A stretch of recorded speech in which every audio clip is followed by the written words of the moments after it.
Hey y'all, I'm Shayante, the sociologist, and today's video is going to be a virtual abstract on my recent co-authored publication titled The Case for Black Millennials. This video obviously features my dope co-authors, so I'm going to go ahead and let them introduce themselves, tell you about where they are institutionally affiliated, and a little bit about their research interests. Hey everybody, my name is Candice Robinson. I am a PhD candidate at the University of Pittsburgh. My research is broadly on the Black middle class and civic engagement with the broad research areas of race, class, inequalities, and social movements. And my dissertation is an ethnography of the National Urban League. Hi, I'm Maretta McDonald. I am a PhD candidate at LSU.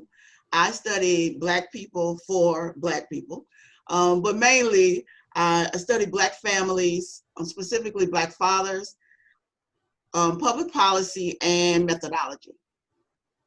Hey y'all, my name is Ify Davis. I'm a doctoral candidate at Louisiana State University. My research interests include Black women and girlhood, the formal and informal ways that Black women and girls are policed, and the experiences of Black birthing people and Black birth workers. Awesome. So again, this video is focused on the article that is published in Sociological Perspectives, and I'll drop the link below. And if you don't have institutional access to get the article through the website, you can always check my personal website where I make the articles freely available. So what we're going to do is tell you a little bit about how this panel came together in the first place, and then we're going to just kind of walk you through the structure and argument of our paper. So let's go ahead and get started. Great. So I noticed that there was a call for papers for the Pacific Sociological Association's conference that was going to be held in Oakland, California. It was going to be led by Dr. Elaine Bell Kaplan, and she was, the theme that she selected for the conference was millennials. And as I thought more about the type of data that was coming out of my dissertation, I thought it would be an excellent opportunity to construct the paper around the subject of millennials, but more specifically Black millennials. So I reached out to other scholars that I know from the Association of Black Sociologists, including Shay and Maretta and Ify, and figured this would be a really interesting panel to be able to have. As we know, when it comes to millennials, we often use the blanket statement of millennials, but don't actually acknowledge the variety of identities that millennials can have, including racial identities. Millennials were born between 1981 and 1996. So throughout our introduction, we further talk about the methodological contributions and theoretical contributions that we can bring from our broad areas, me for collective behavior and social movements, Shay for religion, Ify for gender and sexuality, and Maretta for family. We also are thinking of Black sociology as a framework to inform our conceptualization of the study of Black millennials. Black sociology is a paradigm that allows you to use methods and theory to specifically look at Black people not from a deficit construct. So by studying Black millennials, it requires us understanding how historical racialization translates to the present.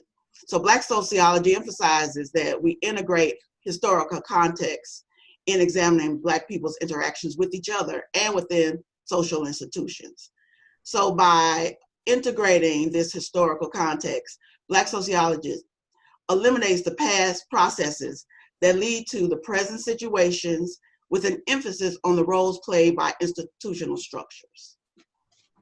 Awesome. So one of the main arguments that we make is that we need to racialize our analyses of generational cohorts. So like my co-authors have stated so far, we draw on the tradition of Black sociology as well as Black feminist epistemology in kind of supporting our claim that if you don't racialize your generational analyses, you are missing key aspects of the experiences of Black millennials.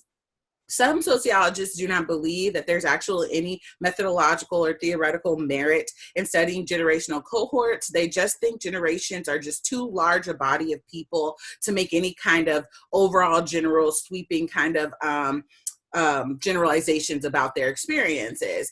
But there is a long tradition of looking at generational cohorts and the way that they are positioned within a particular social moment, and that the aspects of that social moment end up impacting their lived experiences. And so we agree that it's not just the temporal aspect, but also the racialized piece that is important in understanding social experiences, particularly for Black millennials. And so we illustrate this claim by doing a case study of each of our research areas to illustrate exactly how studying Black millennials in particular produces distinct insights that would go otherwise unnoticed if we didn't intentionally racialize our analyses. So we'll go ahead and go around and talk about our individual research projects and why we needed to focus on Black millennials to have a particular piece of that story revealed. Yeah, so I'll go first. Mine is on the broad area of collective behavior and social movements. My presentation was titled Young, Black, and Ambitious, Black Millennial Civic Engagement. And in that presentation, I built upon my field work, which I interview people from the National Urban League and adjacent related to the National Urban League about how do they get involved. So what we know from collective behavior and social movements is that we often focus on protest moments. We focus on Ferguson uprisings, but not necessarily all the activities that people do to get involved in that community when there aren't riots or protests or marches happening in that area. So departing from a lot of social movements literature, I specifically interviewed my Black millennial interviewees about their volunteering experiences, and a few themes came up. One was that they often felt like this is just what we're supposed to do. They really felt like it was a moral obligation for all Black people, but specifically for themselves as Black young people to get involved with the world around them, and especially around issues around racial inequality. Secondly, the thing that came up was they saw organizations such as the National Urban League or Black fraternity sororities or their church or anything to be utilized as a way to actively get involved. So again, even though millennials are actively involved in protest moments, they're also involved in these traditional institutional networks to get involved. Another thing that came up amongst my interviewees was the fact that they learned this from their parents. So as much as we're talking about millennials departing in very particular ways from previous generations and Black millennials departing from other millennials, there are still some trends that I saw, such as their parents being the first people to tell them the importance of voting or the importance of having this moral obligation. So while I know that Black millennials are distinct, they also have ways that they're not distinct. But most importantly, millennials have had educational and occupational opportunities and professional opportunities that previous Black generations did not have. So they use these opportunities that were afforded to them in order to make change. And I think that's a really fascinating thing that I hope to continue to write on. So my dissertation research focuses on Black Christian millennials, and I wanted to get into this topic because most of the sociology of religion literature kind of overlooks the way that Black Christians have a very distinct relationship with Christianity as a faith. And this is definitely true with Black millennials who are navigating a socio-political climate that is often characterized as woke culture. And within this climate, the Black and Christian identities kind of come into tension with one another in these distinct ways. And so I believed that the literature, not only on religious expression, but also just religious engagement in general, didn't really account for the distinct experiences that Black Christian millennials are having. So often, a lot of the literature right now is just saying millennials are going to church, millennials are leaving the faith, they're opting out of the faith. Well, essentially what our paper is pushing scholars who study generations to do is to ask for whom. When we make these large sweeping claims, who exactly are we talking about? Because if you racialized that analysis, you would see that Black people have always had a really strong relationship with the church, and that actually continues to stay true today. Black millennials continue to engage with the faith at a higher rate than other ethnic and racial categories within the millennial generation cohort.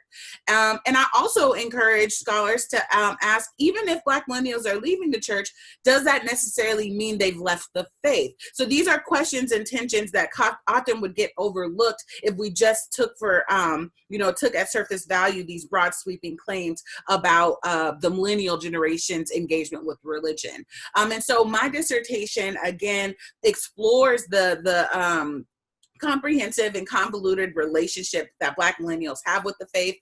It tackles how they reconcile some of the oppressive histories of Christianity while still affiliating with the faith. And it also talks about how they draw on social media and other platforms to embody and perform their faith on a day-to-day basis that may occur outside of the four walls of a church. And again, I believe that these particular processes are not being talked about. And so that's why it's important that we racialize our analyses of religion to make sure that we're getting the full picture of what's happening today. In the third element of our paper, I talk about gender and sexuality for Black millennials, specifically looking at how Black millennial women talk about and reclaim their sexual identities and their sexualities. So I'm interviewing Black millennial women and asking them about things like, how were they prepared for womanhood? What sort of things were they taught by their parents, by their school officials, by their peers? How did they learn about sex?